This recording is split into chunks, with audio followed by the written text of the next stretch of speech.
Howdy y'all, thank you for joining us today for this playthrough of Viscounts of the West Kingdom. This is just me trying it out finally in the solo play, so it may be a little wonky and we'll see how it goes. Sorry if the sound's a little messed up, I've been having some issues with the mics, so I'll be trying those out and seeing what I can do with them. Alright, I pretty much got it all set up here. It's going to be me as the yellow player versus the bot or the AI as the red player. He has his deck. I've already taken out the cards it told me to take out from here. So we'll give his deck a few more shuffles. And then other selections to be made. We already got the deeds and the debts ready to go. I have the little gold cards here off to the side. These only matter if somebody gets a certain number of these. Like if you get 3 gray of the transcripts or 3 blue of the transcripts. And I'll try to teach. I'm not going to go through a full teach. I'm just going to go through enough to where if you are watching and you just need to follow along, I'll try to do that, because this is also me trying the game out for the first time too. So I don't want to try to teach and then realize I'm doing something wrong. Of course, I might be partway through the game, realize I'm doing something wrong. If you watch some other playthroughs, I usually try to fix that during the editing.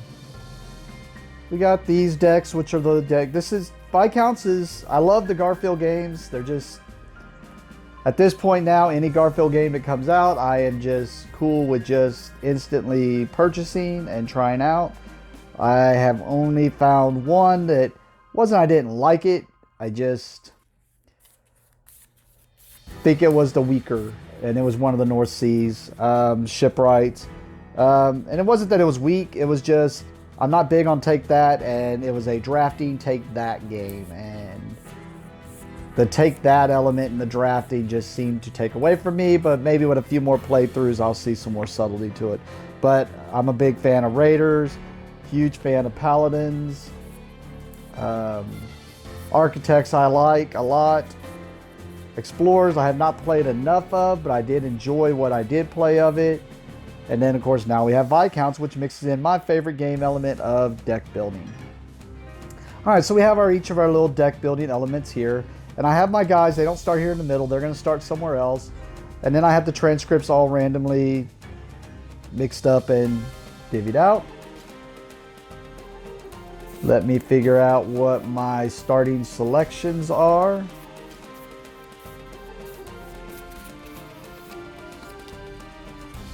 These are cards that will go into my deck, and these are starting what I get, basically, as far as resources and whatnot. All right, and before I take a look at those, I'm gonna put these back in the box. I'll just put them over here. And I do have his Future Schemes deck mixed up and ready to go up here to the side, but when it has more cards added to his scheme deck. All right, so Viscounts is the 3rd game in the West Kingdom saga. It is a deck building game, rondel, resource management, little of everything. We're gonna see if it all mixes in very well. I have seen a playthrough of this, but it has been a few months. It was back when it first came out. Like I said, I'm a huge fan of these Garfield games. So I've really been looking forward to this one. I've even already backed the Kickstarter for the expansion to Paladins. And then I'm waiting for them to release more promos and stuff for this game. All right, so what we're going to be doing is we're basically going to be moving around on this board in a rondel fashion, and depending on where we're at, we are going to be able to do certain things. Whether it be build some of these buildings out here on this outer edge.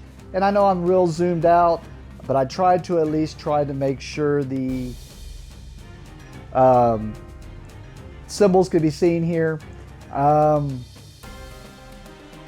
yes, so you can build buildings out on this outer edge. Building the buildings unlock more special abilities for you to be able to do. depending on which building you build, and then which buildings you're capable of building. Also, we'll be trying to write these transcripts, which may be some other things we're doing. And the transcripts basically just give us resources or things, or bonuses, I should say. They really give us bonuses of some sort. And some of them later down the road, I believe, can do like victory points. So it gives us a little bit of goals to go for, like extra points for each thing. So and then the last thing is to be adding some of our meeples here to this center castle, and you get extra points depending on where they are in the castle, and then also moving them around the castle gets us extra stuff also as we move up and down, up and into the castle. And there's ways that people can be moved down, and we'll go through all that too. All right, this is going to be done with a deck to an extent, but the things will be mixed up, and we'll have some options, and we'll go through each of those. And like I said, first few turns we'll kind of go through what the selections I'm making, so that hopefully you can follow along as much as I'm following along. Until I've played the game, I feel like I cannot really teach it that well. I'm not one of those people that can just sit there and read a rule book and instantly be able to teach from the rule book. You need to have played the game, in my opinion. But all right, here we go. So right off the bat, I mean, it's just like I didn't mention it. Well, what are we doing?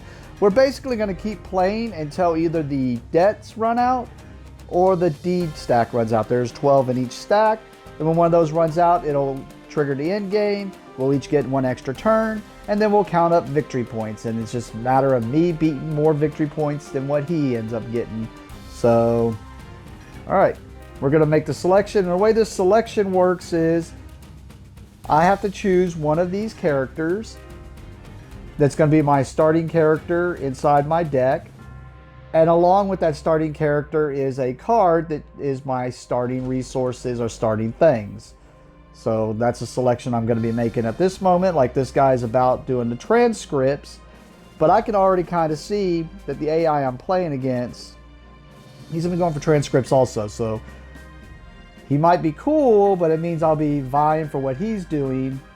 And then the other guy is about I didn't mention this resource really. Another thing you'll be doing is you can trade in bags for resources, but he's also a criminal, which the criminals are basically like wild cards also and let you do some things.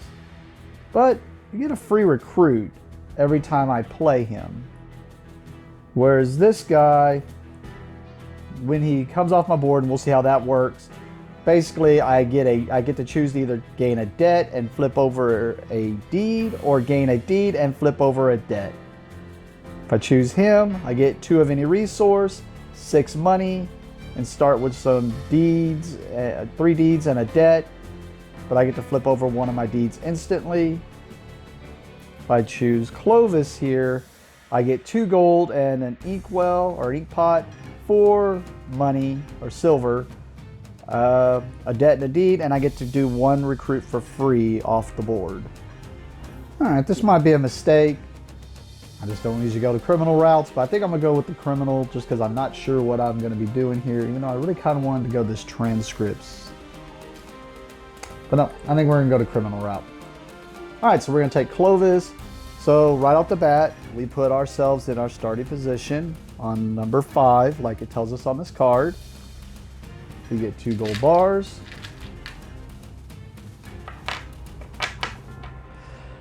We get 4 silver.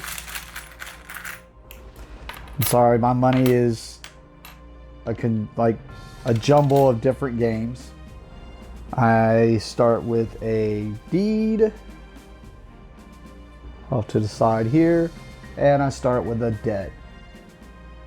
So the debt gives me -2 victory points, but the deed gives me +1. So I guess I'm just a -1 in the hole, and I get to pick any one card, and that gets to shuffle into my deck instantly also. I really want this charlatan. I feel, so one of the things, the criminal's going to be moving my suspicion off to the right here, at least when I place him. So I think I want something to kind of cancel that out. So I think I'm going to go ahead and take the miner. just because he lets the virtue move closer, which I get to do instantly because I just now recruited him. All right, I think that's all the stuff from the starting stuff. So now I just flip this over here, and it basically just lets me know what things are worth victory points and whatnot. So I'm just gonna put that a little off camera. All right, these shuffle into my deck, and I'll cut so you don't have to watch all that. All right, that should be a good enough shuffle. Also, I forgot to do all of his starting stuff. So he starts at space. He gets to use this other thing. It just shows where he starts at though, but his starting stuff is different. His starting stuff's gonna be over here, which he gets 1 stone, 1 inkwell, which I'm using these little, I know they're like little potion bottles, but I'm gonna use those for the inkwells, I think. So he gets an inkwell, and he gets a deed, and these do not come from these. They come from a general pile over here, but then after the game starts, we take from here. So he starts the same as I do with a debt and a,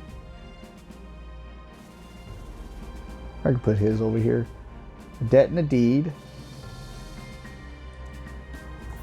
All right, just wanted to make sure I was correct about that. So his other starting thing is he's going to take the leftmost of this type of building and place it the leftmost from where his starting thing is, which is right here, which the bonus is he gets to flip over a deed or a debt. And when they get the choice of flipping a deed or a debt, and I guess I can put these on the side just like I was doing on them. When they get the choice of doing a deed or a debt, they flip whatever they have the most of. Oh, sorry, I realized that's in the glare spot. Didn't realize it when I was placing it down. But they get to flip whatever they've already flipped the most of. In this case, it is a tie, so they will always flip the debt first. So they're going to go ahead and flip the debt, which gives them a resource instantly.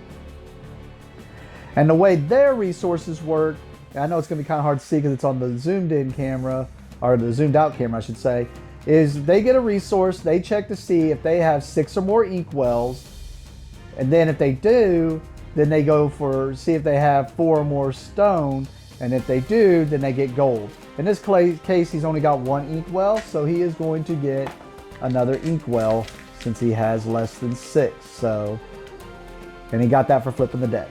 And that's his starting stuff. So now we're all started and ready to go. We are all set up, I do believe. So at this point, the only thing I haven't done is draw my starting hand of 3 cards, which is my starting hand. And then after that, I get to start and we just go back and forth. And like I said, we'll go through my turn here. So right off the bat, if I have any cards in my area here, and this will work with him too, I move everything to the right until cards fall off, and this is my discard pile over here. Next, I get to take a card and choose from my hand and place it in this first slot. So in this case, I'm going to choose out of my hand the financier, or the financer. So I place her here. And she has a little lightning bolt here, which means I get to do her ability instantly, which is I can discard a card from my hand or the top of my deck. If I wish, I will discard the squire from my hand. And then I get 2 more money, or 2 silver. And then now you look at the number of the cost of the person that you played. In this case, she is a 3. So I have to move 3 spaces. And I know this is going to be really hard to see, but it kind of works in the same on each place. But they have these little arrows, and you have to follow the path around. And I have to make movements to each of these.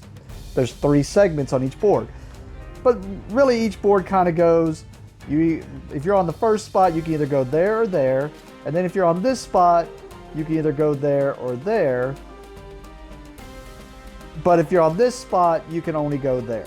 There is no arrow going the other way. And it pretty much works that way on the whole board. So it's pretty much like it's a snaking rondelle in some way, but you also have this inner track which you can move around the board quicker on. Now I played her because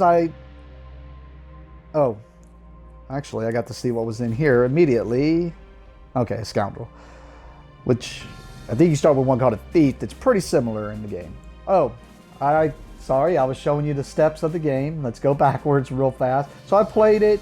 When you play your card, if you played any that have the criminal or the skull on them, now you would check.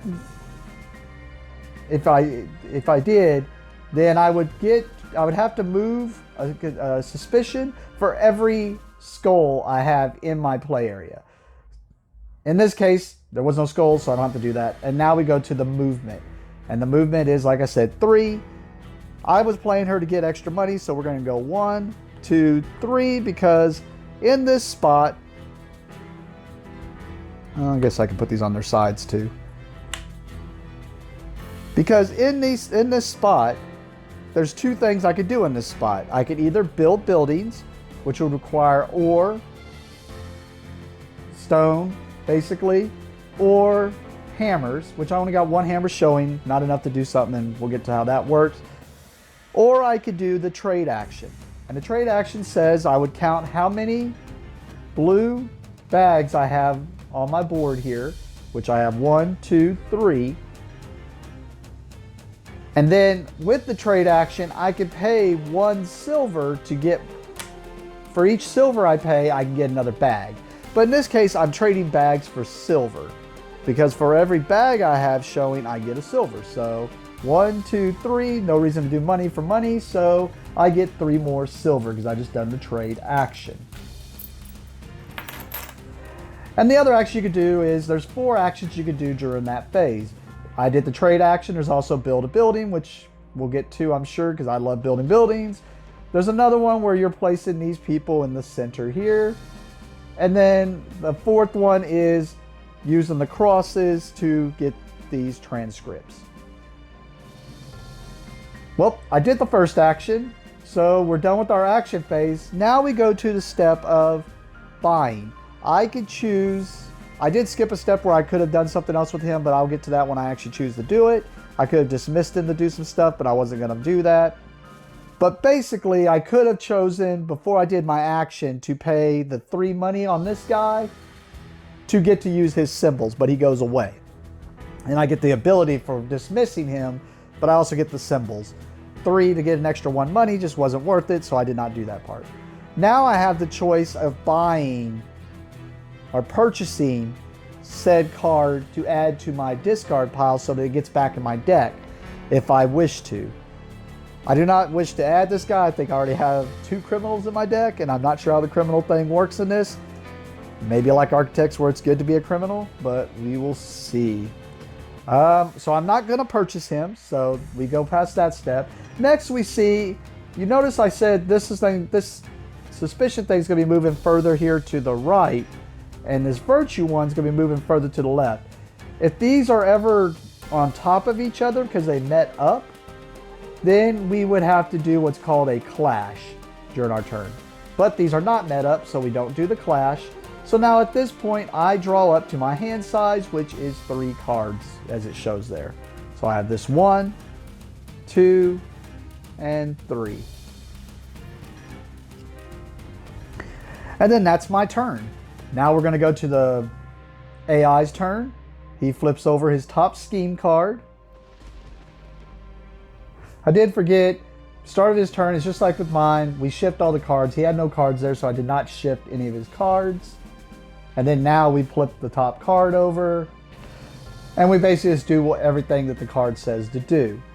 In this case, these symbols are just there to help him, just like looking for symbols on my board. So we look at this first one, he does nothing. The next one is he's going to gain a resource. So we do the same thing again. He does not have 6 inkwells, so he gets another inkwell. He's going to move 1 space. And for the AI, he doesn't move in and out like I can. He's always just going to move on the outer ring. But he gets to still just do the actions no matter what. He just does the actions for whatever segment he's on. So he's going to move 1 square. And then we look here and we see which of these is the first one he can do. First, it's going to check to see if he can build a building.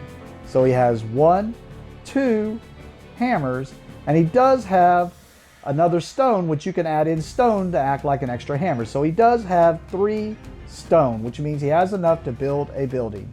So he will do that action. And this is the one for 3 that he can build. So he's going to take this furthest one to the left that he is capable of building. And then he's going to place it furthest to the left on what he is doing, which gains him another deed. Nope, I just realized I have these deeds. Flipped over to the wrong side. Since he did an action, that is his turn. We check to see, or his action phase basically. We check to see, is he clashed? He is not. And the rest of these symbols on his board are just saying that if he ever gains, like gets that symbol on this card or something lets him get that symbol for whatever reason, he gets extra bonuses. So like in this case now, anytime that it says that symbol, which is gain a card symbol, he gets to basically gain a card for free, which would give him future cards for from his future deck. But that is his turn. And now we go back to my turn. First step is move all my cards to the right and see if any fall off. And the reason we're checking to see if any fall off is because in the case, and the reason it has the X there, is in the case like with her, if she was on the board and her ability does not take effect until she falls off the board. So now we're just deciding what card we want to play in this spot. I'm going to play the Lender in this spot. So she goes right here. Her ability is the X, like I just showed, where she won't do her ability till she falls off the board. So we check, she has no skulls, she's not a criminal. So now we do our movement of 1. I'm going to move 1 over here, and then I'm going to choose to do the trade action again, which means count up my money bags that are showing. 1, 2, 3, 4, 5. And what this spot shows is that for every 2 money bags, I can get 1 stone. So in this case, I have 1, 2, 3, 4, 5. I'm getting 2 stone for sure. And then I have 1 extra money bag, so I could throw in extra money to count as bags if I wish. In this case, I think I'm going to throw in 5 extra money to give me 5 extra bags. And since I had 1 bag left over, I have 6 bags, which gets me 3 more stone.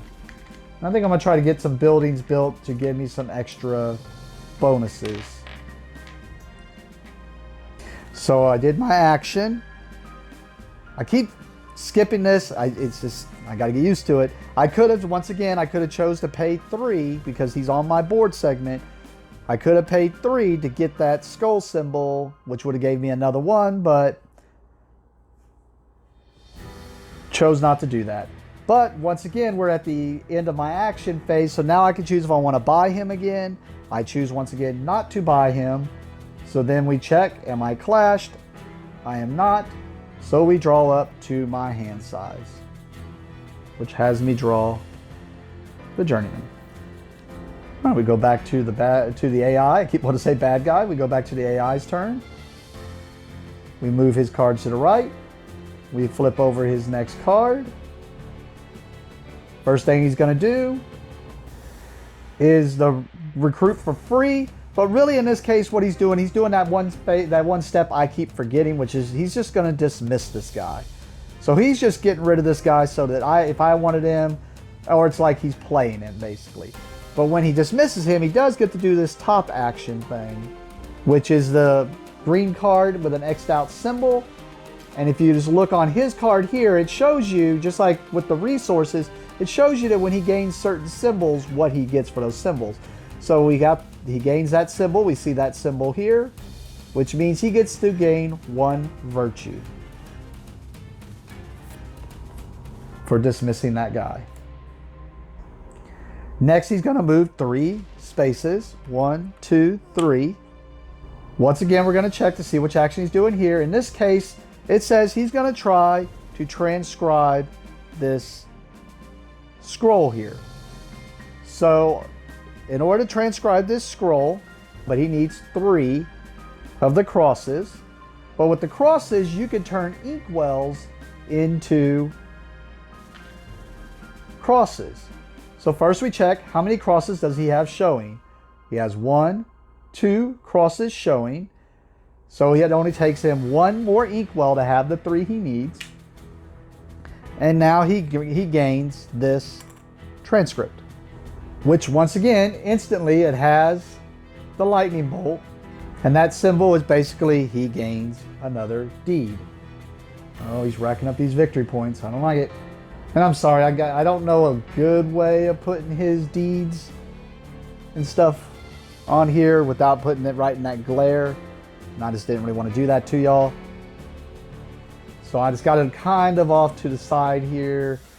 All right.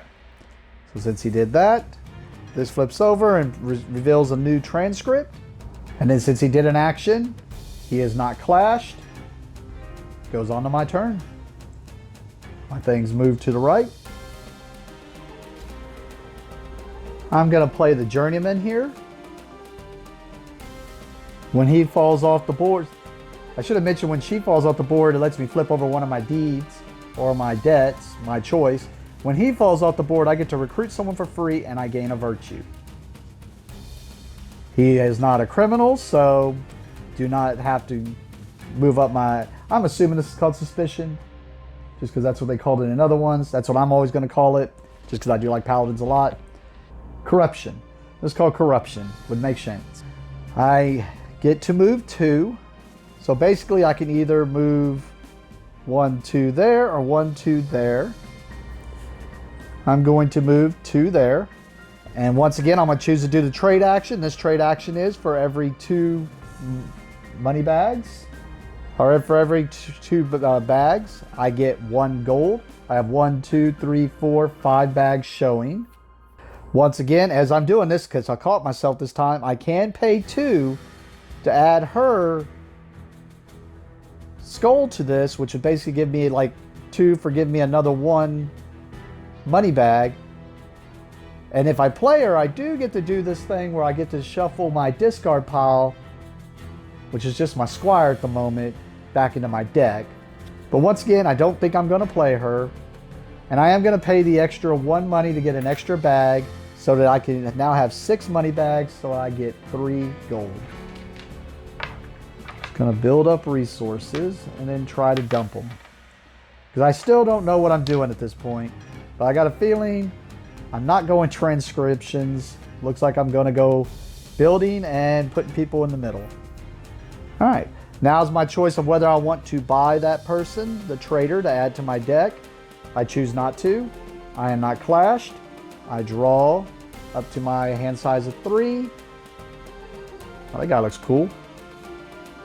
So he has a permanent effect that as long as he's on my board, every time I do the trade action, I would have got money. He would have been great early on. All right. We go back to the top. We move all of his stuff over. All right. In this case, he revealed a criminal. So he's going to gain a corruption because he's only got 1 skull showing. The next symbol showing is saying he gets to gain a card, which in this case means he takes a future scheme card and he puts it in his discard pile. So I know it's hard to see because it's only on the zoomed out. His main thing is he's going to be trying to transcribe, which he's already started doing. And now he just got another future scheme card, which is going to help him transcribe more. Yay! All right. He moves 1.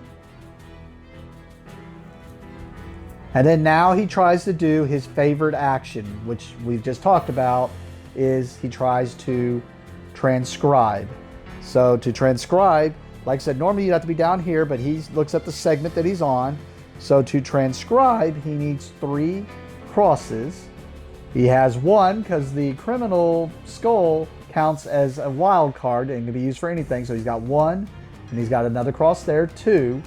So he's got 2, which means all he's got to do, you can turn inkwells into crosses. So he needs to give up 1 inkwell. And that's enough for his 3, so he gets himself another transcript, which instantly lets him move up 1 virtue. And now he has a black and a gray transcript. He is not clashed, and we go back to my turn.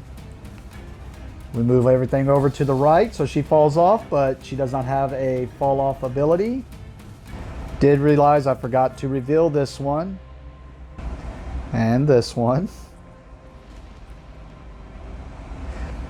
Still not 100% sure what I'm doing at this point, but I think I'm gonna play him, even though I don't know if I'm gonna be doing the trade action anymore. But I do like this spot where it's for every money bag you get a coin.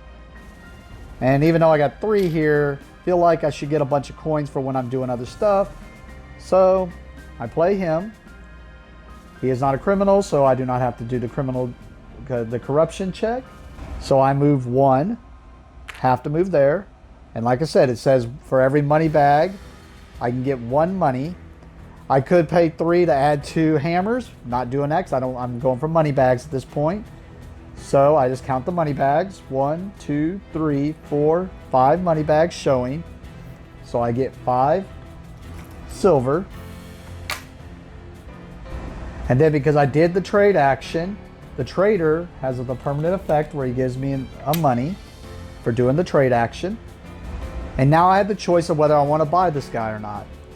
I don't like the way he makes my corruption move, and he's going to give me a debt the second I buy him, but 2 hammers, if I'm going to go into building, seems good. So I think I will purchase him for 3 money.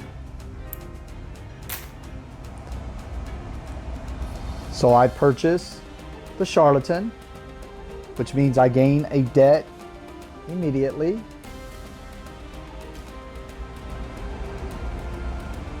And then he goes to my discard pile. We flip over the other card. We are not clashed. We draw up to my hand size. So I draw my laborer. So maybe I'm going to start moving into the actual building next turn. We'll see. We go to the top of his turn. Discard that. Move everything over to the right. He reveals. Says he dismisses the guy where he's at. So he's dismissing the swindler, which means his corruption goes up. Ooh, a 3 money bag person. Seems pretty good. All right. Next, he moves 4 squares. 1, 2, 3, 4. Okay, so now he landed on me. When somebody lands on a person, you give the other person an action, basically, or you basically give them the chance to rearrange their board if they wish. So in this case, because he landed on me, I basically just get to choose if I want to rearrange the characters on my board here. Well, I want these to fall off. I guess I could let him fall off so that I get a free recruit out of it at the beginning of my next turn. Because, I mean, she'll fall off eventually and then I'll get to flip something over. So I think I will switch those 2.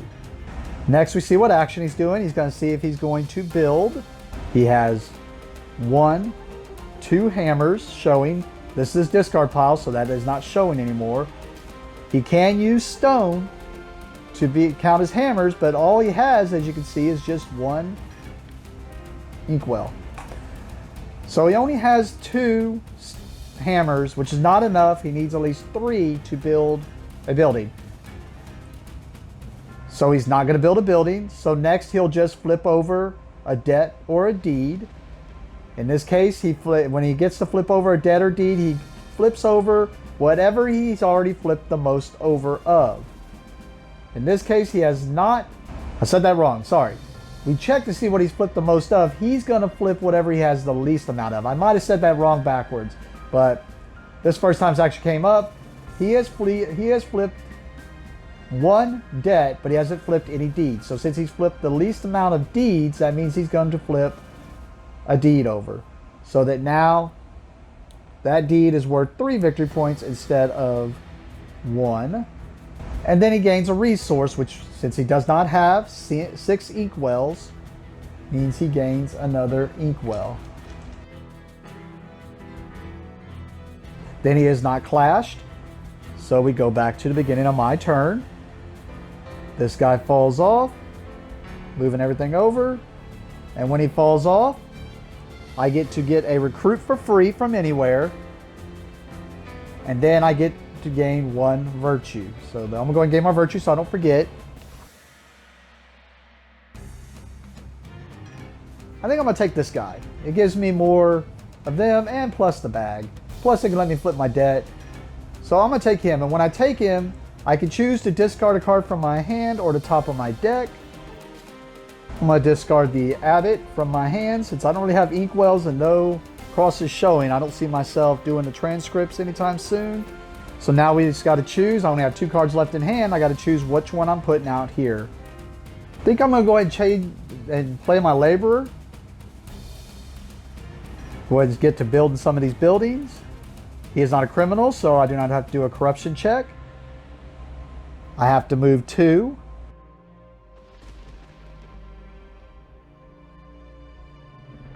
I'm going to move 1, 2. I could build here. If I build here, I know it's probably hard to make out, but there's these 2 track, like, linked lines in between his buildings here. So if I build here, I do get the bonus that is here. And then, because we filled up those lines, we each would gain these bonuses. I really don't want to give him an inkwell as much as I could use one, but he's been using those inkwells to get these transcripts. And then this other one is to move someone around on the castle, which I have no one to move around on the castle. So in that case, there's no reason for me to build there. So I'm going to go ahead and just move to here. Did realize I forgot to flip that dude. And now I check to see how many hammers I can have available so I can see what buildings I need to build. Because this one costs 3 if I want to build one of these buildings. This one costs 5 to build one of these buildings. And this one costs 7 to build one of these buildings. Well, right now I only have 1 hammer showing, but I can use my stone as a hammer each. So basically I have 1, 2, 3, 4, 5, 6 that I can use. And if I want it, I can also pay 3 money to get these 2 corruption skulls, which would count as hammers also. And it would just make it where I don't use up my hammers, but I would gain a corruption for doing such. Well, since I think I'm going to be building with hammers, I want to kind of build this thing because it gives me an extra hammer every time I build. So I'm debating between that one, or I can, but that's going to cost me 7, which means I'd use up all but 1 of my stone and have to purchase her and get my corruption. Or I could choose to do this one for 5, which gives me 2 money bags, which I've been doing a lot of lately also. I think I'm going to go ahead and do it. I'm going to go ahead and pay 3 to use her, or dismiss her as the way the term is. So I dismiss her, but I do get the 2 skulls for dismissing her. So those are like 2 hammers for the action I'm going to do. But because I dismissed her, I have to gain a corruption. So now I have 1, 2, 3 hammers, 4, 5, 6, 7 with my stone. And I'm going to go ahead and build this building. And it has, I can't put, there's only 2 spots available, so it has to go right here. Which the bonus there is, I can choose to destroy a card in my hand or from the top of my deck. Now, I have not gotten my special Clovis yet, so I don't want to take a chance that it's one of these 2 cards. So I'm going to destroy the Thief from my hand. And because I did my action, now I have the choice to see in who's revealed here, which she could be really good to help me build because she gives me a hammer. And while she's out, my stone count is 2 stone. But that would take all my money. I think I'm going to do it. I think I'm already going into this building thing pretty deep, so let's just do this. Hope I don't go too deep on this. So I purchase her to add to my deck, so instantly I can choose to discard a card from my hand, which I have none left, or the top of my deck. This is where I wish I knew my deck, because I know one of them's my character, which is the corruption guy, which does let me recruit for free instantly. I guess I would at least see this before I have to make that option. But I don't know what the other card is, because I don't know these decks well enough. I haven't even seen my guy that I got to recruit for free. I don't remember what he did either, though. So I don't think I want to do any of that. I think both of these are good cards, so I'm going to choose not to discard. And that is optional. You can choose to just not discard anything. So we're not going to discard. So then we check to see. I am not clashed. So now I draw my 3. It was the minor. That's right. I forgot. Yep, the minor. Which helps me build. So I like it. Cool. All right. But I have to draw 3. I only have 2 here. So that means I get a reshuffle here. Sorry, I do cut through my shuffles because I do kind of have this weird thing, especially with deck builders. Deck builders for sure, where I will shuffle a certain set number of times, usually about 50 times. And if I forget that number, I start shuffling again and counting. So, draw, and I drew my Financer back. Go back to the AI. He moves everything over to the right. Flips over a card. He revealed another criminal. So he counts how many skulls he's got showing, which is 2. 1, 2. He now has a clash. So that means when we get to this clash thing, he is going to have to do what we'll show how the clashes work. Now, if anything makes this move left or right again now, basically these will move together because they make sure the clash, once a clash happens, the clash happens. That happened. He gains a debt. He moves 4. 1, 2, 3, 4. And he's going to try to do his favorite action, which once again is to try to transcribe this transcript. He needs 3, so we see how many he's got showing. Well, he's got the 2 skulls showing, which is 1, 2. So he only needs 1 more to be able to do that. He does have 2 inkwells, so he uses one of his inkwells to meet the requirement of 3, which gets him this transcript, which instantly lets him flip over a debt or a deed. So we look to see which he's flipped the least number of. He's flipped the same number, so if it's the same number that he's flipped, then he's always going to flip a debt, which he does have a debt showing. Well, it's the same number. If it's a tie, then you look to see, yeah, he's always going to flip a debt, which gives him a resource instantly. Since we already saw he only has 1 inkwell, which is not the 6 that he checks for or likes to have. Then he gets another inkwell, so I'm putting him back at 2 inkwells. And then he gets this transcript, which is his second, and I know it's in the glare, so sorry, but it is his second black transcript. I don't like this. I don't like where this is going. All right. But that was his favorite action. He did his action. He is clash, so now we got to do the clash action. Anyways, so the clash looks at the top, and the top says this is what he gets. He gets a resource. So once again, he does not have 6 inkwells, so he gets another inkwell. He gets a debt, so he gained another debt. Now that we look at the bottom, and the bottom checks for me. And what it's saying is, if I have no criminals in my play area, I get to get a virtue. I have no criminals in my play area, so I gain a virtue. Then these go back to their starting points. And that is his turn. Goes back to me. We slide everything to the right, which she falls off, which makes, she has the X symbol, which says I get to flip over a debt or a deed now. All right, I'm gonna go ahead and play my main guy. I had a different plan in mind, but doesn't look like it's gonna play out the way I hope. All right, so since I played a criminal, we check to see, and I have to gain a corruption for every criminal I have, every criminal skull I have showing out here. I only have 1, so I gain 1 corruption. Now I have to move 3. 1, 2, 3. Oh, I forgot when I played him, I get to gain someone instantly, or recruit instantly if I wish to. I kind of like the way he looks. I'm worried that I'm getting too many money bags, but I think I'm gonna take this peddler for free, even though he was cheap. But yeah, I'm gonna go ahead and take him, which once again gives me the option of discarding a card from my hand or my discard pile for doing such. I will discard that Financer. I'm trying to cycle through my deck here. Reveal the next card, which is another Scoundrel. All right, anyway, so I move to 3 now. And now I choose which action I want to do. I'm going to choose to build. I have 1, 2, 3 hammers. So I'm going to build one of these small, cheaper ones.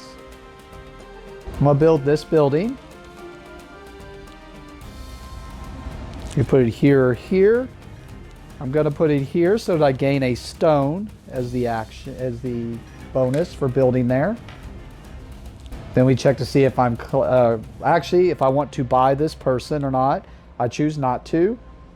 Next we see if I am clashed. I am not. So draw up to my hand size. I have 1, 2, 3. But now I have a +1 hand size, so I get to draw a 4th one. And it definitely looks like I'm going to be building for a while, which that's fine. We'll get all these buildings off of here, and then hopefully I can do something with those now that I think about it. Oh, we'll see. Go back to the AI.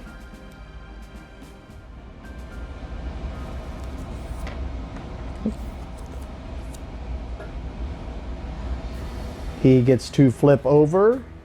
He flips over whatever he's flipped the least of. He has 2 debts he's done and 1 deed. So he's going to flip over a deed. Oh my goodness, it's a lot of victory points building up there. He's going to move 2. And now he's going to try to do his action. He needs 4 crosses. He has 1, 2 showing. But he has 3 inkwells, so he'll use 2 of his inkwells to meet the 4 crosses. Oh, I did not reveal this. But he does have enough now to get this. I'm going to go ahead and reveal that because I keep forgetting to do that. Which instantly lets him gain a virtue. And would let him cull a card. Or destroy a card. In this case, he gets to flip a debt or a deed. Since it's even, he will flip the debt, which gives him another resource, which gives him another inkwell, putting him back at 2 inkwells. And now he has 3 black transcripts. And the thing we're looking at with the colors, if I didn't mention it, it's a little bookmark there. So since he has 3 black transcripts, he gets this card. And what it does is, as long as he has this, the only way I could get this from is I'd have to have more black transcripts than him, which, since I built none, isn't going to happen. But now, as long as he has this, at the end of the game, he's going to get 3 victory points. And he has an extra cross. So he's going to be building transcripts even more. Yay! Put this over here. That was his action. He is not clashed. So we go to my turn. Everything moves to the right. Alright, I'm going to go ahead and play my miner, which the second I play him, lets me gain a virtue, so that I am now clashed. He's not a criminal. I have to move 2. 1, 2. I want to do the build action. Not going to dismiss it. So I'm going to do 1, 2, 3, 4. I'm going to spend 1 stone, making it 5 to build this building, which now gives me the ability that when I get that dismissed, where normally you have to pay the cost of the person to dismiss them, I can now dismiss them at the cost of 1 if I wish to. I mean, I ain't got no money right now anyways, but actually, yeah, I don't have any money. Sorry, taking that back. I ain't changed no game state. I'm going to reveal this one instead. Instead, what it does, it gives me 2 extra money bags shown at all times. So, and I'm going to place it here, which lets me The bonus is I can destroy a card from my hand or the top of my deck. Since it doesn't look like I'm going to be messing with transcripts, I'm going to go ahead and get rid of the Abbot. Since that's my action, now I have the choice of whether I want to buy this guy or not. I have no money, so I cannot do that. So now we go to the clash. I am clashed. So we read on the top first. I gain 1 money and 1 deed. Didn't I flip one of these? I'm gonna look back. I don't know what happened there, but I had that one girl fall off the, yeah, the lender. Yeah, when she fell off. Did I just not do anything with her? Yeah, I don't know what I did there. I guess I just forgot to do it. I'm gonna go ahead and flip a debt. I'm gonna take a gold. I don't know what I did there. All right, now I forgot what I was doing. Oh, because I was realizing I gained that deed, and I was like, wait, how do I have all the same deed? Nothing's flipped over here. All right, for him, now we check. If he has 1 or more criminals showing, he gains a corruption. He does have a criminal showing, so he gains a corruption. And then we reset. And then I draw back up to my hand size of 4. So I draw 2 more.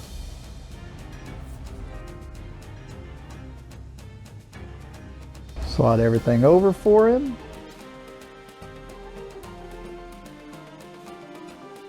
He reveals that. He gains a virtue. He moves 3. 1, 2, 3. And now he's going to try to put people inside the castle, which we have not done that action yet. Okay, so we count up how many of that symbol he has showing. He has 1.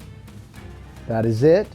He has no gold to enhance it, which is what it would do there. So in this case, his target number was 3, at least minimum. Since he doesn't have 3, he goes to his second action on there, which is basically his favorite action, which is try to transcribe where he's at. So we look at where he's at. He needs 3 crosses. He has 1, 2, 3, 4. So he's got more than enough. So he instantly gains and transcribes this and basically gives him 4 money and a blue bookmark. And for the AI, he does not gain money. Anytime he would gain money, for every 2 money, he would gain a resource. So he's going to gain 2 resources. So it checks. He's always going to try to get the 6 inkwells because that's his main thing to try to do. So he gets 2 more inkwells. And then flip over the new inscription there. And then we check. He is not clashed. So we go back to my turn. Laborer falls off the board, moves everything over. Oh, I was about getting used to what he does. I'm gonna go ahead and play my charlatan down. He has a permanent effect as long as he's down here. Every time I do the build action, I gain a corruption. But he does give me 2 hammers. He is not a criminal, so we go to the movement of 3. Never wanted to give him anything for free, even though I'd rather have that spot. I am instead going to move 1, 2, 3 and move to here. I'm going to try to build a building there, so we count my hammers. 1, 2, 3, 4, 5. Could do 6, but I'm going to build one of these 5 buildings instead. I'm going to build this one, and that's the one that lets me dismiss for only 1 silver if I wish. I'm going to build it here, which the bonus is I gain a gold. Because I did the build action, I gain a corruption. All right, I do not choose to purchase that gentleman. So we check, I am not clashed. I draw up to my hand size, so I draw the last card from my deck. And then we go back to the AI. He's gonna have these all slide down. And then he can't draw, so he reshuffles. Here's his deck. Flip over his card. Got one of his new ones. He gains a virtue. he recruits or dismisses. So he's going to dismiss the traitor, which gives him that symbol, which normally is just shuffle your discard into your deck.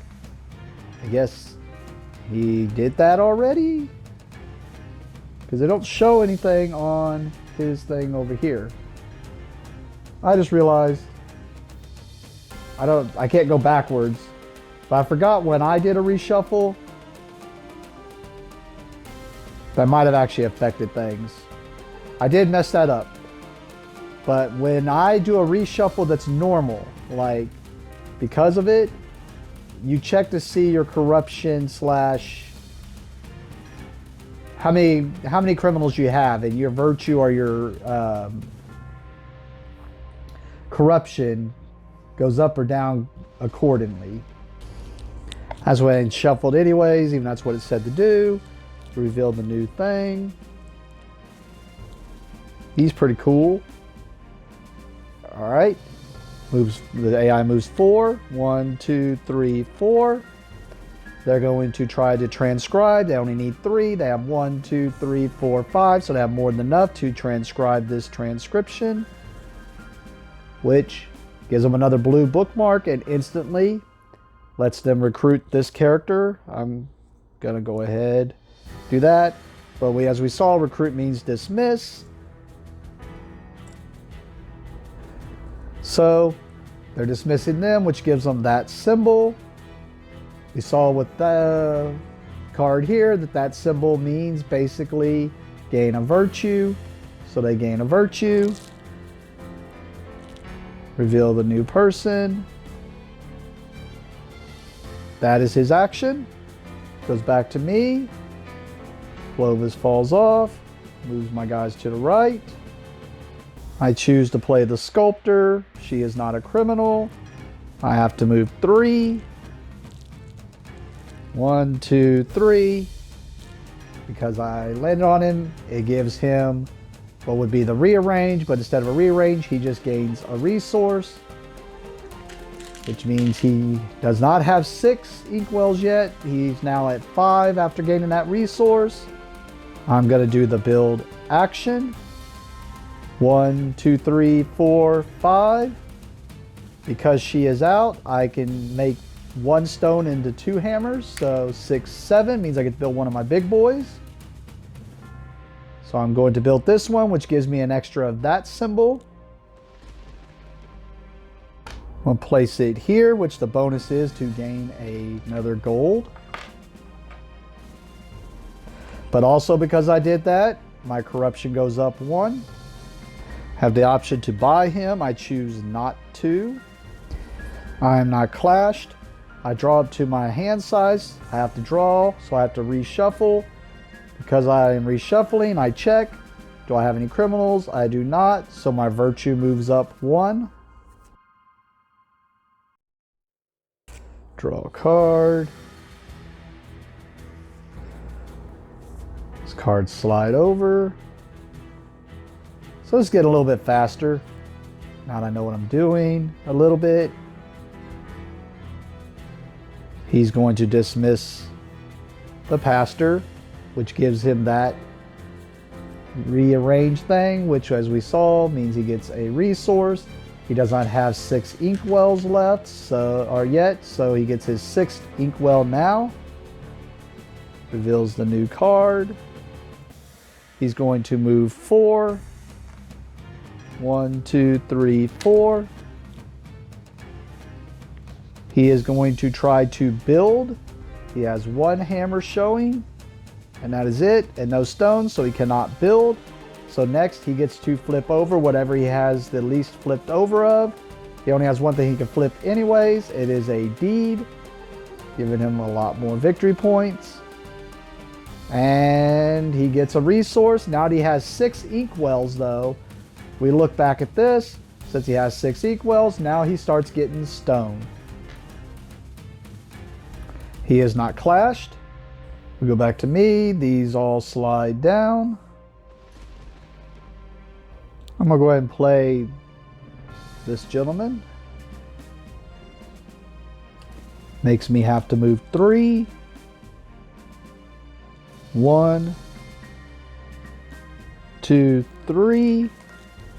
So I go into the inner track here. I'm going to put people, I'm going to do the action that puts people into the building or into the keep. These are called noble icons. There we go. 1, 2, showing. So it shows here, if I only have 1, I get to place 1 worker in. If I have 3, I get to place 2. 5, I get to place 3. And 8, I get to place 4. I have 2, and I can use gold for each symbol I do not have.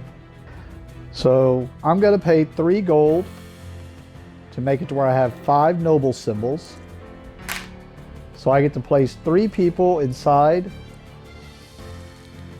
the keep or castle. They have to go right here because this is the board segment I am on. And the way this works is after the people are placed in, I check if I have any in the first tier that have any segments that have 3 of my guys in it, then 1 guy moves up and instantly I gain whatever is there. So I gain 2 virtue, 1, 2, and then 1 guy moves to the left and 1 guy moves to the right because of that. Now we check, is anybody else in tier 1 with 3? No. Is there anybody with 3 in tier 2? No. Then we would check to see if there's other people, but since there's no one else, we're done there. I choose if I want to purchase this gentleman. I do not. I am not clashed, so I draw up to my hand size.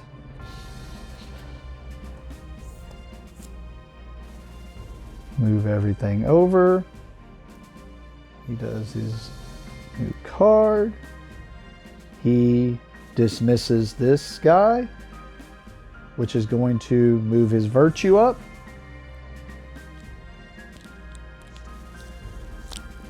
He moves 3. 1, 2, 3.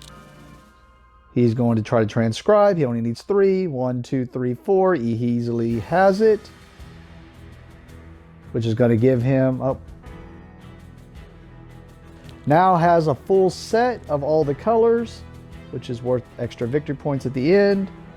I mean, these are all worth victory points at the end, but now he's also going to get a resource. He already has 6 inkwells.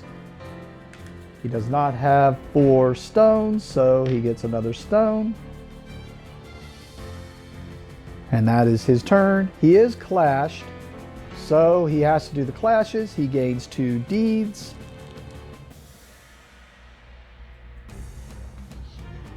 I check see if I have any criminals. I do not, so I do not get any corruption. These reset. And then we go back to my turn. Charlatan falls off. I'll put the squire down. He's on a criminal. I have to move 2. 1, 2. So I'm moving here. I have 1, 2, 3 of that symbol showing. I have the ability to pay 1 to use him. I will go ahead and do that to dismiss him so that I get the extra symbol. Also, I could discard a card from my hand or the top of my deck. I will discard this card from my hand.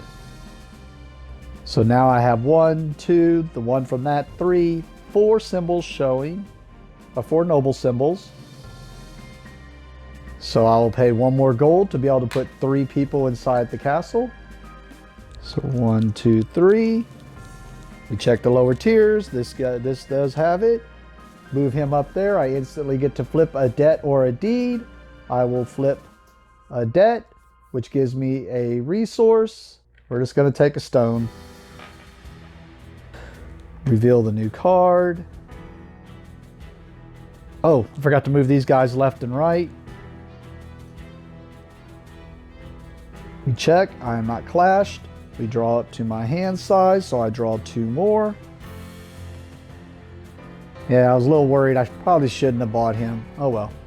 Go to his turn, move everything over, flip over his next card. He gains a resource. He's already got 6 inkwells. He does not have 4 stone yet, so stone. He moves 1.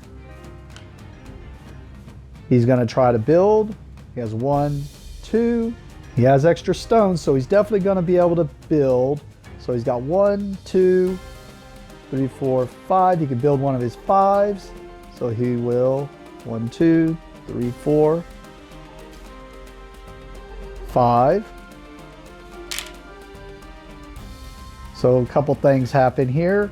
First, he's going to place here, which gives him the destroy a card symbol, which means he gets to flip over a debt or a deed. He only has a deed, so he flips over the debt, or the deed, I mean. I know, these are stacked all in a big old mess. Because he finished these lines, he would get to move someone left or right, which, according to this, really just gives him a virtue. He also gains an inkwell. Since he already has 6 inkwells, he's going to gain a stone because he don't have 4 stone. And then also he instantly gains this the second he builds that, which is he gets to add one of his new schemes to his discard pile. Which, because he gained that and he already has this one revealed, means he gets to play the card that he is at. Oh, never revealed that. But it's going to be this missionary. So he dismisses this missionary, giving him that symbol, which once again lets him gain a virtue. And reveal the next thing. Man, he did a lot of stuff on that turn. But that is his action and he is done. Go back to me. Shift everything over. I'm going to play my peddler. It says as long as he is out, anytime a clash happens, I gain 2 silver. I have to move 1. Move 1 there. I'm going to add noble. I'm going to do the noble action. 1, 2, 3, 4, 5, which lets me add 3 noble or 3 workers to the keep here. 2, 3. Check, see if there's 3 or more in an area. There are. These move up here. And what this one lets me do is I can gain a gold, or I can move 1 first tier person to an adjacent. So I can move him there, there, him there. Which I could move him there, but then 2 are going to move out of there. Oh, I know what I do. Yep. I'm going to choose to move a person. I'll move in there. And then now I have 1 that moves left and 1 that moves right. And then this has 3. So we move 1 up in there. It lets me recruit someone for free or destroy a card from my hand or top of my deck. I was kind of thinking I kind of wish I would have got her. I'm going to recruit her, which lets me discard a card from my hand or top of my deck. I'm going to choose to discard the laborer. Reveal the new card. All right, move 1 left, move 1 right. And everything's taken care of, so we check. I am not clashed. I do not wish to purchase the foreman. I draw up to my hand size. I have 2, 3, 4. Goes to his turn. Oh, what am I doing? Ah, being stupid. That's what I'm doing. There we go. Boop, boop. About to say, I haven't seen his criminal cards yet, so I think that's what the next 2 are. He reveals a criminal. He only has 1 showing, so he gains 1 corruption. He gains a card to the top of his discard pile. He moves 1. He is going to do his favorite action. 1, 2, 3, 4.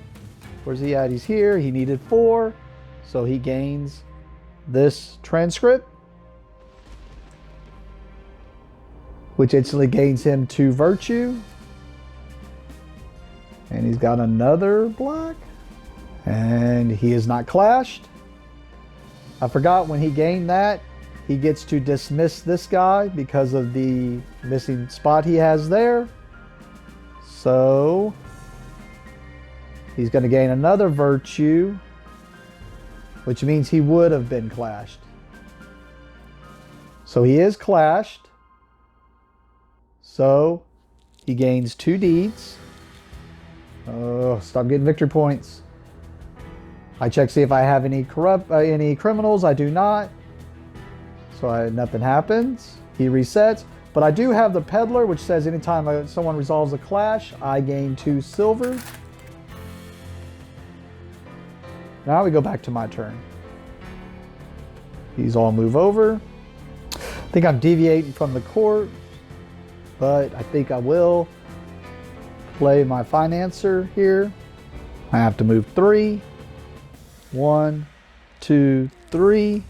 I just feel like having more money right now. Oh, when I played her, I could instantly choose to discard a card from hand or from the top of my deck. I'm going to discard this one, and I gain 2 money for playing her. I'm going to do the trade action. So I have 1, 2, 3, 4, 5, 6. So I gain 6 money or silver. I'm not clashed. I go to do a reshuffle so I can draw up. Because I have no criminals, I gain a virtue. Now, even though these are there, we're already past the clash phase. So that means it stays like that until my next turn when we actually get to do the clash. Draw up my 2 cards. Maybe I will be going back to building after all. We shall see.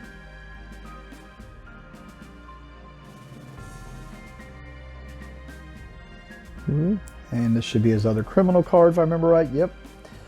So since he played a criminal, he gets a corruption for each criminal showing. He has 2 showing. All right. He gains a debt. He moves 4. 1, 2, 3, 4. He lands on me, which gives me a rearrange. Yeah. Just in case my other options, I'm going to switch these 2. So I want him on the board still for when my clash happens. And now he does his favorite action, which is to transcribe. He needs 7 to do that one. 1, 2. Oh, he's going to have more than enough because he's got the inkwells. 1, 2. Let's see how many he needs. 3, 4. So he has to use 3 inkwells. He uses 3 inkwells to transcribe this scroll, I guess they are, or book. Transcribe this book, which instantly gives him this building, and it's going to go, let me put this down here. It's going to go right here, which is going to give him another inkwell, which is the bonus there. And because the line is filled up, we each gain a virtue. And this is where I was talking about, because they're already clashed, they both move together. He is not clashed. So we go back to my turn. Financer falls off the board. Oh, I almost hit it again. Let's see. What do I want to do this turn? So I think us just moving 1 so that I can get some more stone. It says for every 2 money bags, I get 1 stone. 1, 2, 3, 4, 5, 6. So I get that stone no matter what, which is 3 of them. Now let's see if I want to spend any money to get extra stone. And so I don't forget while I'm thinking about this, because I'm doing a trade action and the trader's out, he's going to give me 1 money. I'm going to buy 2 more stone. So I'll just put in 4 money for 2 more stone.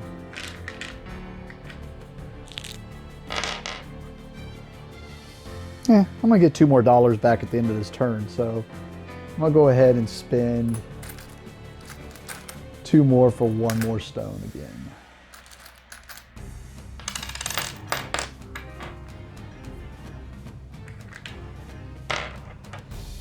That was the trade action. I already gave myself the money there. So do I want to recruit the person that is there? I do not. So we go to my clash. I gain 1 money. Oh, I could have bought 1 more. Oh well. I gain 2 deeds, which none of my deeds are flipped over at the moment. He checks if he has any corruption, or if he has any criminals, he gains a corruption. And then mine reset. Thought about building this turn because I knew I was going to clash just so that I could get rid of that, but eh. Alright. I draw another card. His cards move over. He gets a reshuffle. He reveals his card. He flips over whatever he's got the least that he's flipped over. He's flipped over the least amount of debts. So he's going to flip over his debt, which is going to give him a resource, which will be an inkwell. He moves 2. He's going to do the transcribe. He needs 3. He should easily have that. So he gets to flip over another, which will be a deed, because that's all he's got left to flip over. He is not clashed. Goes to my turn. I forgot to gain my 2 money from that guy whenever I resolved my clash last turn.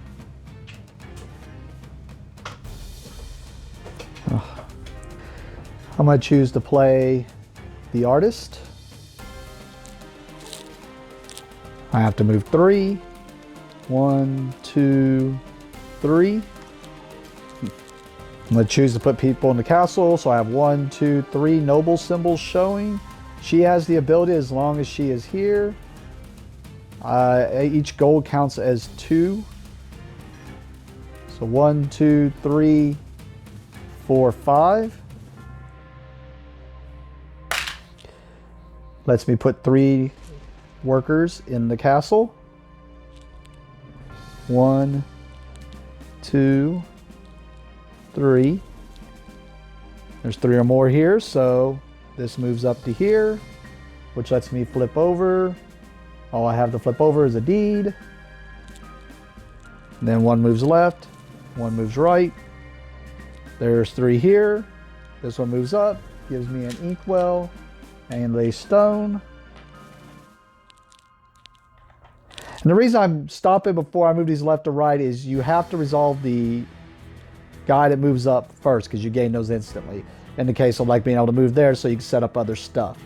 But yep, move left, move right. There's no more people with 3 on the outer tier. There's no people with 3 on the inner tier or second tier. So we are done with that action. I am not clashed. Do I want to buy her? No, I don't think I'm at the point anymore where I want to buy anybody. So draw up to my hand size. So draw 1 more card. Definitely going to be going to building here soon.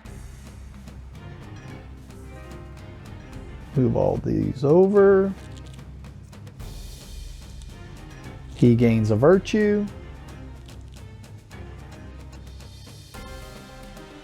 He dismisses this guy, which gains him a corruption.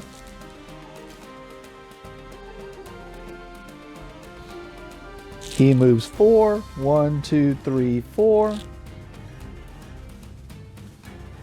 He's going to try to transcribe. He needs 6. 1, 2, 3, 4, 5, 6. Using 2 of his inkwells. And he gets this thing, which is going to give him 2 victory point, or a victory point for every 2 of these he has, which he's got a ton of. Awesome. And then it goes to my turn. Everything moves to the right. Choose what I want to play. I'm going to play the lender here. Lets me move 1. I have the ability to dismiss him for only 1, just so I can gain his symbols. Because I dismiss him, I can choose to discard a card from my hand or the top of my deck. I will not. but I just mainly wanted that yellow symbol. So the noble symbol. So 1, 2, 3. She has the ability to make this count as 2, 4, 5. So I get to place 3 people inside the castle.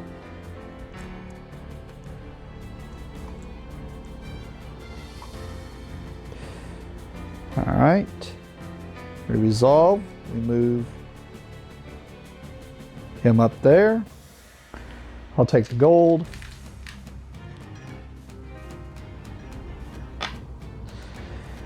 One moves left. One moves right. These have 3 here, so he's going to move up into here, which lets me flip another one of my deeds. And then he moves left. He moves right. This has 3. He moves up in here. I'm going to choose to move him here. Then he moves left. He moves right. These guys resolve. He moves up here. I can get a free recruit or destroy a card in hand or top of my deck. Guess I might mess with the castle some more, so we'll take the Tinker for free, which lets me move my Virtue up.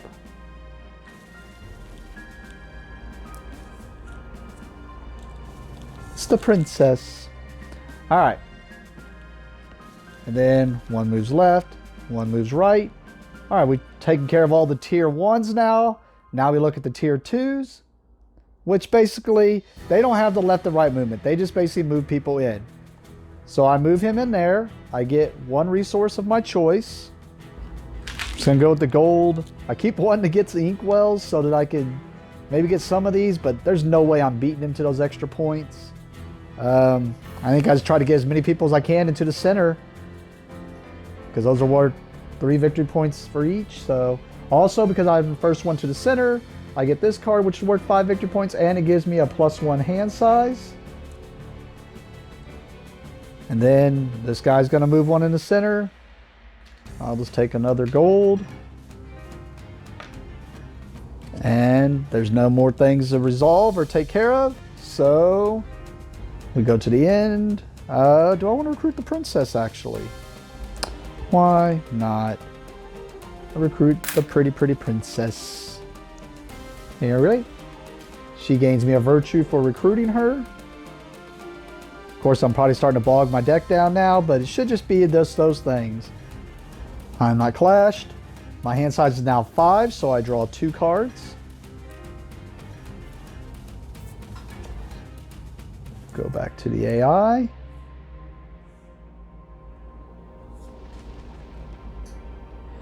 He gains a virtue. He moves 3. 1, 2, 3. He's actually going to try to put people in the castle. 1. Oh, nope. No, he's not. He doesn't have any of those noble symbols, so he's going to go to what he knows best, transcribing. 1. All he needs is 4. He's definitely got the 4. So he transcribes this, which is going to give him 2 inkwells. And he loves these black manuscripts.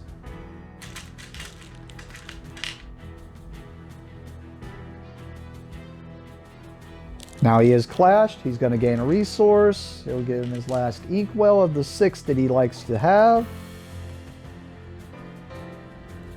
He gains a debt and a deed. I could do a rearrange if I wish. Why not? Let's put this lender at the back. That resets. All right, we go to my turn. Lender falls off. This time I won't forget to flip a deed.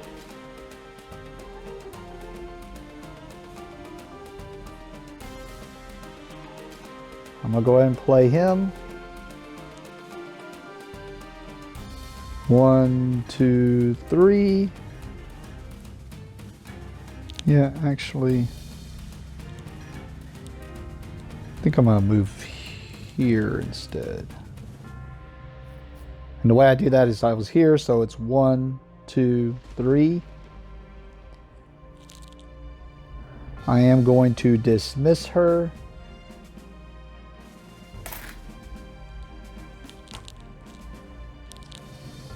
I can discard a card from my hand or the top of my discard or top of my deck. I am not.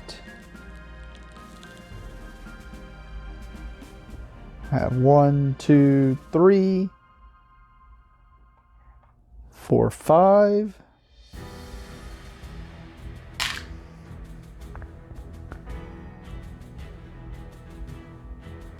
To put 3 in.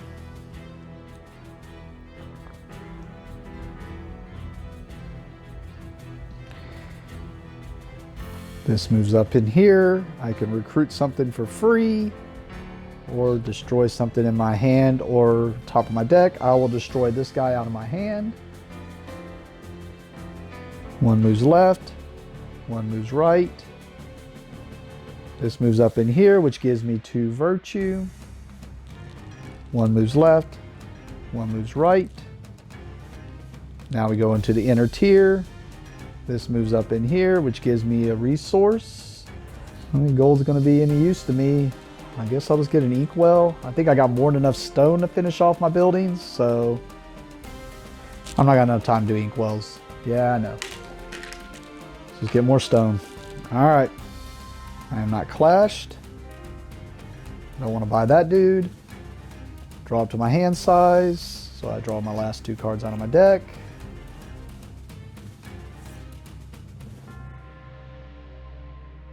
Move these all down.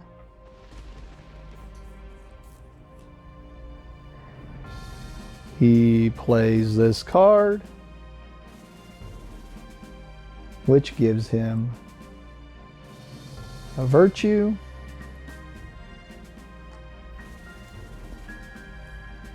He moves 4. 1, 2, 3, 4. He's going to try to build a building. 1, 2, 3. He's got enough to build a building. He just has to use his stone. So he's going to build this building. And now every time he reshuffles this, he gets to gain a virtue. He's going to build the building here. He's already got 6, so he's just going to get his stone back. It's not clashed, so goes to my turn. Saul moves over.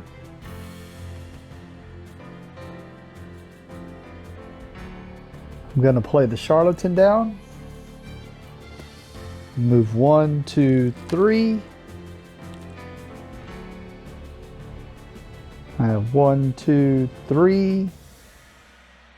Yeah, let's go ahead and get the big bonuses. Build this last one of these. Place that there, which gives me a gold. Lets me flip over a deed. Because I did that, I gain a corruption. I'm not clashed. Do not want to buy that guy. So we go to draw. Oh man. I've been trying to avoid not to move this because I don't want to gain these last 2 deeds because then that triggers the end game.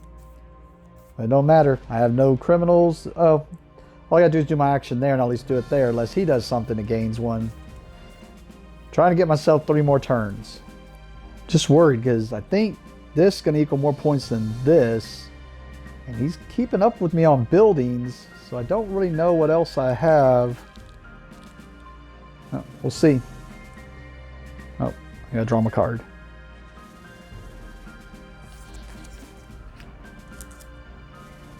Alright, this moves there.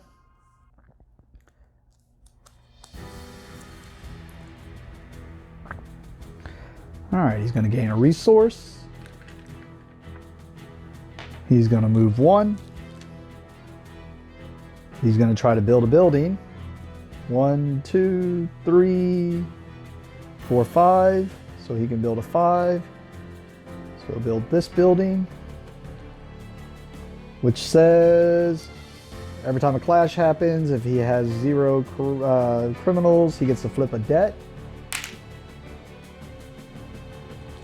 He's going to push that here, which lets him recruit this one. I'm going to go ahead and take care of this other thing so I don't forget while we're doing all this, because I think some things are going to trigger here. He gained a virtue for finishing that. I gain a virtue. Oh, dang it. I need you not to do that. That's bad. All right, whatever. All right. Yeah, so he gets this, which gives him a rearrange. The rearrange means he gets another resource. Okay, so it ain't going to do as much stuff as I was thinking. Which is going to give him his stone, one of his stone back. Yep, he's not clashed. Oh man, can I move this corruption? I can actually. Okay. Slides off. I'm gonna play Clovis. He's a criminal. So it's gonna move this one. I'm going to recruit the friar for free. Oh, no, I'm not. No, I don't want to do that. Could just get one of these guys that basically moves the corruption also. So I'll take him, which is going to give me a corruption. And now I move 3. Oh, man, I can't build. It's got me all blocked up over here.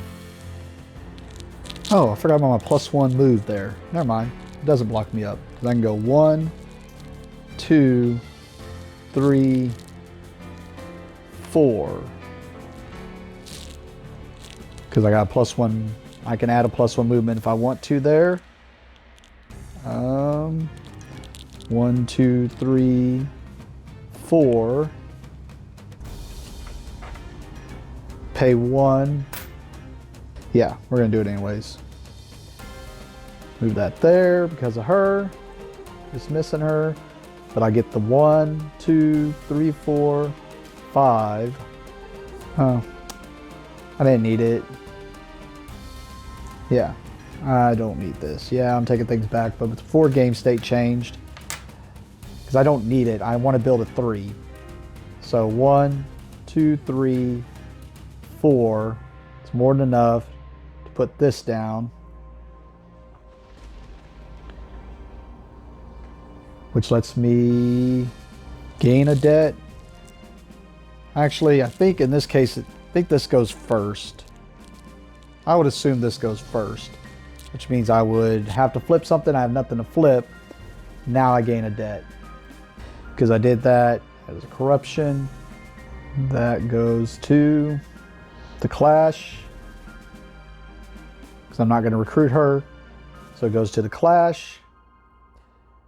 I gain 2 money, or 2 silver, I should say. A debt and a deed.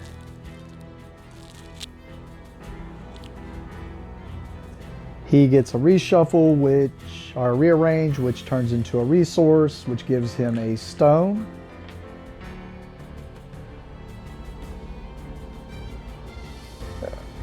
So that clash is resolved. I have one that says after a clash is resolved, if I have no criminals, I gain a virtue, but I have a criminal, so I don't. He has one that says if he has, after a clash resolves, if he has no criminals, which he doesn't, he gets to flip over a debt, which will give him a resource. And that makes me draw. And goes back to his turn.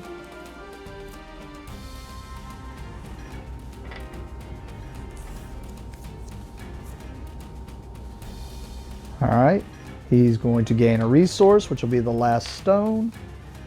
He gains someone for free, which is really just a dismiss, which is her, which gives him a rearrange. which we just saw means a resource. So he gets a gold because he has 6-4. Next it goes to gold. He moves 3. 1, 2, 3. He lands on me, which gives me a rearrange.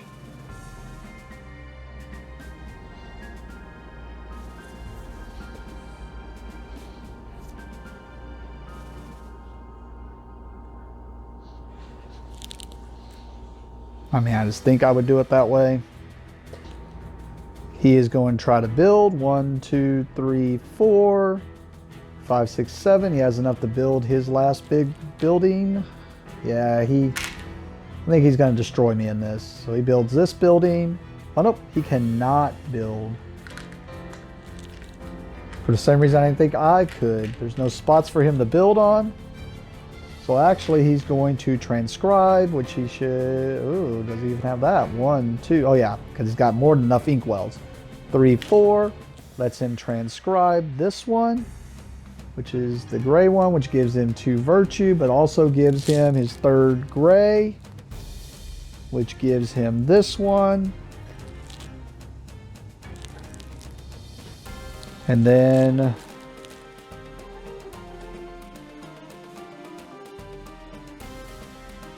he is not clashed. So we go my turn. He falls off. I get to gain or flip something. I will flip the debt. I will gain, I really don't know. Yeah, inkwell, sure. We'll play the miner. I will play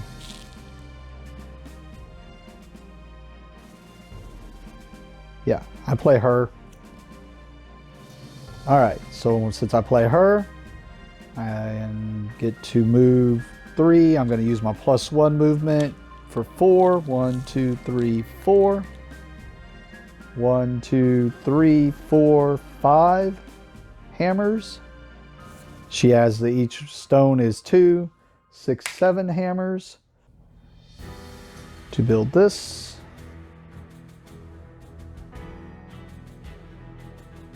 Drop it there, which 1 is going to give me a virtue. 2 will also let me recruit someone for free. I'll take the friar, which gains me a virtue. I'll also gain a corruption because of the charlatan. Not clashed.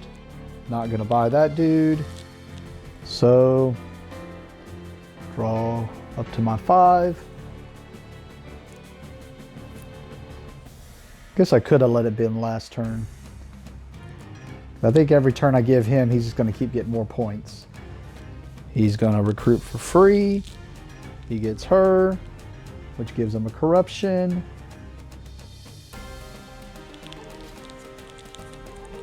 He is going to move 3. 1, 2, 3. He's going to transcribe. Yeah, that was a mistake because he's got another victory point thing. Because 1, 2, 3, 4, 5. Yep. 1, 2, 3. Yep, 4, 5.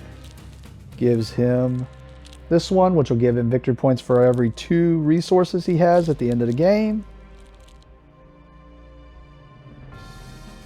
He is not clashed. Goes back to my turn. I'll play him. Move 1. Want to build, so 1, 2, 3, 4. Yep, I don't need to use any stone. To put this down, which gives me a rearrange. Fine with the way they are. But it also gives us each a deed. In this case, since it ran out, we still, oh, that is definitely the wrong side. And this flips over, which triggers the end game, which means I get a turn. And make sure, because these Garfield games, some of them do that, and some just give you another turn. Okay, now, so actually, I finish out this turn. He's going to get 2 more turns. Just because I don't know if money's worth a lot. I'm going to use 1 to add that, to dismiss him just to get the virtue. All right. Yeah.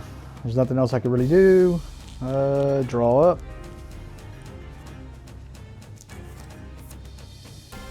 This is his second to last turn. He gets 2 virtue. He moves 1. He's going to transcribe. He needs 4. 1, 2, 3, 4. He easily has. He gets this one, which would give him 2 more virtue, which cannot happen. But now he has all 3 yellows, which gives him this.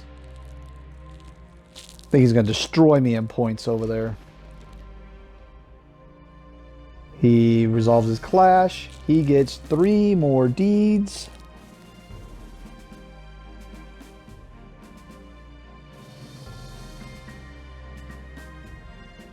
I have no corruption, so nothing happens.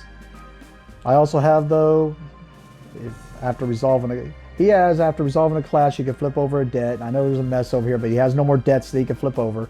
I have after resolving if someone resolves a clash, if I have no criminals, I get to move I gain a virtue. And then we go to my last turn. What can I do to get some victory points? So I think I just do this so I can move the virtue. Let's move 2. 1, 2. I'm just going to... I only have 1, 2, 3. Let's put 2 people, which is all I have left anyways.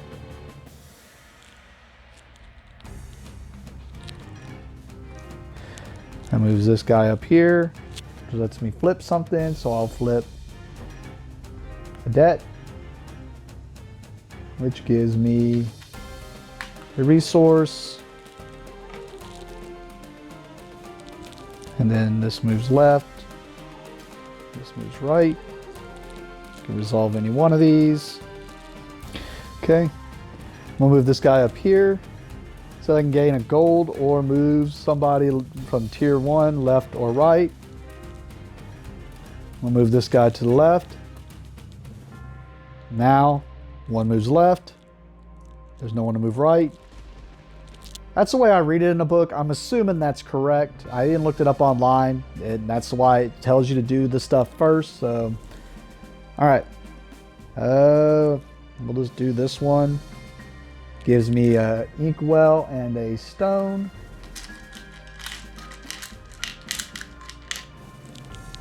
Inkwell and a stone. 1 moves left, 1 moves right. This moves up here. I get a free recruit or to destroy a card. See if any of the recruits actually give me something. Sure, I'll recruit this guy. Oh no, that guy would give me a debt. I'll just get this guy. Oh, yeah, we'll just get him.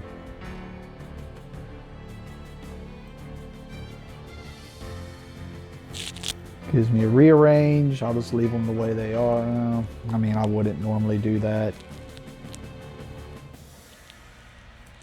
Oh man, can't remember if I think he did resolve a clash. If I forgot that, oh well. I don't think 2 money is going to make a difference. Okay. So we did all the tier 1s. Now we do the tier centers, which is just basically going to move these guys in, giving me 3 resources. Gold.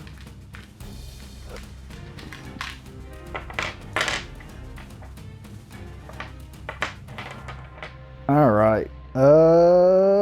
We are done doing all that. We go to this. Clash. I gain 2 deeds. And 1 silver. If he has any criminals, he gains a corruption. He does not. Reset these. Because I have no criminals and the clash was resolved, I gain a virtue. He has no criminals. He gets to flip over a debt. He has no debt. That is it. I will draw my card. And that's it for me. Now, he basically has this slide off. He gets a reshuffle, which gives him a virtue. He gains a virtue. He recruits this for free, which I was thinking, what if he gets to do something? Maybe I shouldn't do that, but yeah. So, but really, he just dismisses this guy, which gives him a reshuffle, which he already got. I can reshuffle, but he's going to gain a virtue again. All right.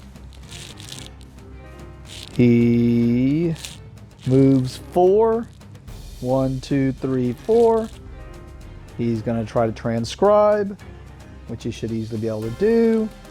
Which gives him, man, he's collecting them all. Cool. So he gets this, and he gets a debt, and a deed, and he has no clash. So that is it. All right, let's score this up real fast. I think I want to try to play again now that I've seen how it is. I do kind of like the game. I think I may still be a Paladins fan, but we shall see. I mean, this is cool. I can't put it down in any way. All right. Let's go to the scoring. See what happened here. So right off the bat, buildings. He gets 13. Plus 9 is 22. Plus 5 is 27. I get 15 plus 21, which is 36, plus 9 is 45. Workers in the castle. I get 1 for each one on tier 1, 2 for each one on tier 2, and 3 in each one in the center. So I got 6 in the center, so that's 18, 19, 20, 21, 22, 23, 24, 25, 26, 27, 28, 29, 30, 31, 2, 33, 34, 35, 36, 37, 38, 39, 40, 41, 42. That was a little bit more than I thought. Putting me at 87. He has none in the castle. All right, here's where his points are going to come from. Transcribed manuscripts. So the way this works is I can put this black one over here, the gray one here, and the yellow one there. The way this works is I'm just going to stack them like that.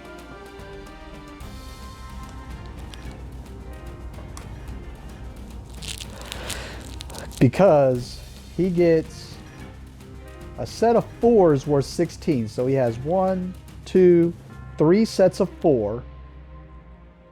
He gets 48 just from that. And then he has a set of 2 here, which is worth another 4.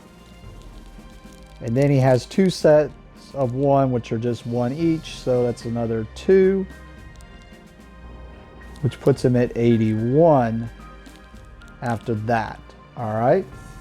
Ugh, I think that's still too much. Still in the lead, but he's also going to get all these 3s, and then he's got a huge pile here of stuff. All right. Castle leader cards. I get 5 from that. Put me at 92. He has all 4 of these, so 4 times 3, so he gets 12 just from that. Put him at 93. Yep. I was holding on to it, I felt. All right. Unless something amazing happens when I figure all this out, but I don't think so. Unpaid debts. He did have 1 unpaid debt. I paid off all mine. It does drop him down to 91. Acquired deeds. All right, let's go through this stack.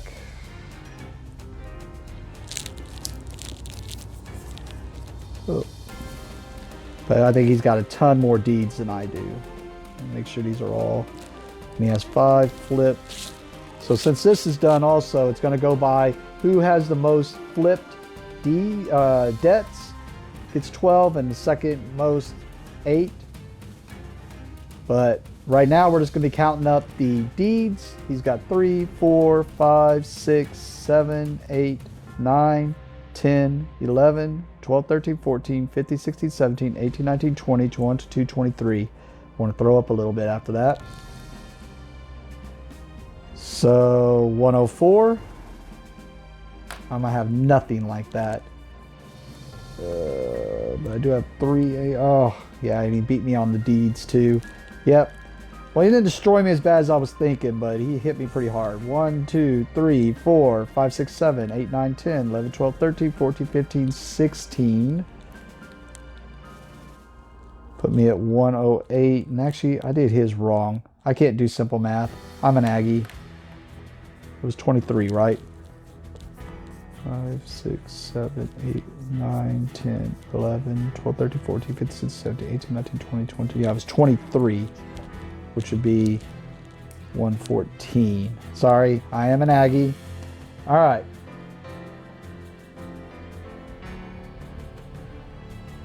Yep, and then this is where he has more flipped over debt than I do. By 1. No. So that gives him 12 more.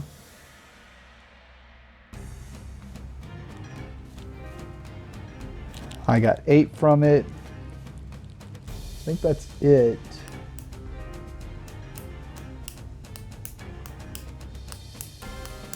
No, he also got more here because he also gets a victory point for every resource he has left over. 1, 2, 3, 4, 5, 6, 7. So he gets 7 more. And that's it.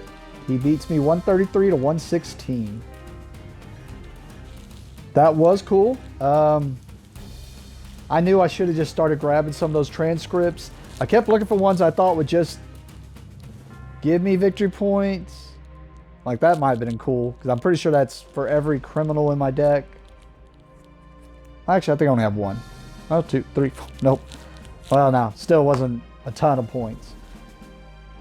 I don't know if that means it's worth going more into the transcripts.